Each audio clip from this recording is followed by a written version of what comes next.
Hey, what's going on, guys? It's Rupert here. Have you wondered why the recession hasn't hit yet? Or are you wondering whether the recession is going to hit in 2024 or 2025? When is it coming? If you said yes to any of those questions, you're at the right place. So guys, like and subscribe for more videos like these. Now, it is my belief that people in the future are going to write PhD papers about the sole reason on why the recession did not take place in 2023 when the whole environment was completely ready for a recession. Now, most people last year in 2023 thought that the recession would actually take place. And this is not just normal citizens. We're talking about analysts, we're talking about bank managers, and we're talking about professionals whose job is to literally predict the recession. America was simply in a pessimistic state. On top of that, they had recent bank failures, mass job layoffs, record interest rate hikes, crazy inflation in the Ukraine-Russia war, and so many more reasons on why the recession would happen. And now that we're in 2024, people are wondering, hey, why didn't the recession happen? And what did Americans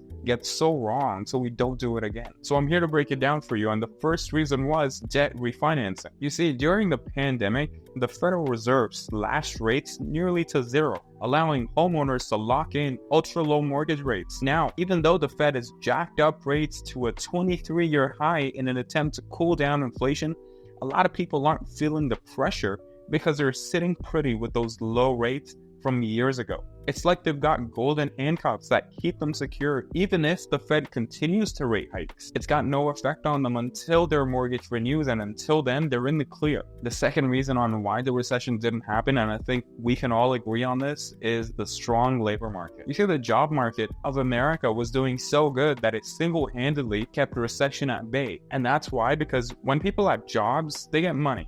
When they get money, they're going to spend the money, which means more cash flow in the system, which is a direct sign of life. And now the last reason on why the recession didn't happen was because of the Federal Reserve. Now, last video, I was actually bashing on the Federal Reserve for a lot of things that they didn't do right. This video, I'm going to give them some credit. The Federal Reserve, even though they were late to raise interest rates, once they actually started raising, they did so in a way that was so very calculated. It was just the right amount. Between their options to increase the interest rate by 25 points, 50 points, or 75 points, I believe that they really had a good pace to it, which really helped the economy stay stable. Another pivotal thing that the Fed did in 2023, which was very important, was help in the bank failures, which was the largest ever seen in terms of assets in 2023. Now, the FDIC, which is a federal deposit insurance contract, provided guaranteed money back up until $250,000. Problem was, if you had more than $250,000,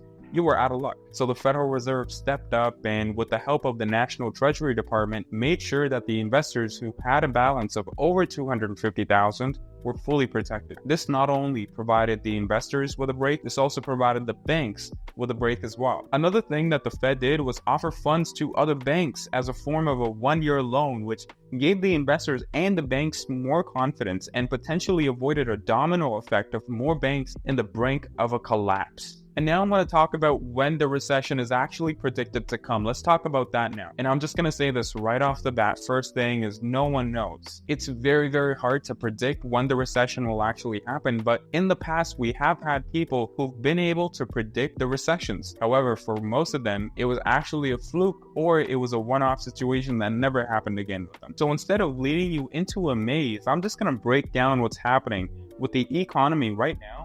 And then you can make that decision on your own on when the recession is actually going to come. So I'm going to talk about debt refinancing again, but this time it's actually going to be the other side of it. So let's get more into detail with that. In 2020 and 2021, America had a historically low interest rate at under 1%. This was mainly to help the economy grow and get back on its feet. Now, it encouraged people and businesses to borrow more. Hence, people bought houses and companies expanded more at all record high low interest rates. Essentially, those who took advantage of the low rate have not really been affected by the high rates. That's all until their mortgage renews. It's said that $4 trillion worth of mortgages are going to renew just in the year of 2024. For an average homeowner, this means that the interest rate that they were paying just jumped by 5%. Now that's an insane jump, and certainly a jump most homeowners are not going to be able to afford, resulting them to either sell their house or to find other ways to get money. And on the corporate side, for the next few years, $7 trillion of money is going to be refinanced, which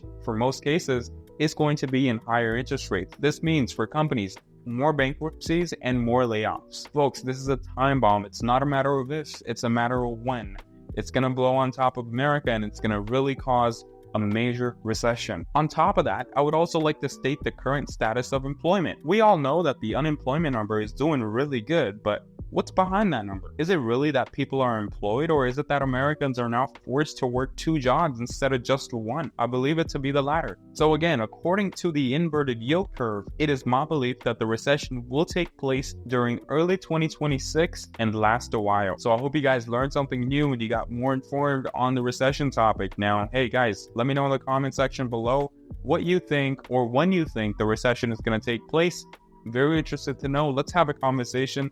Until then, until it hits, like, subscribe, and comment below. Thank you so much.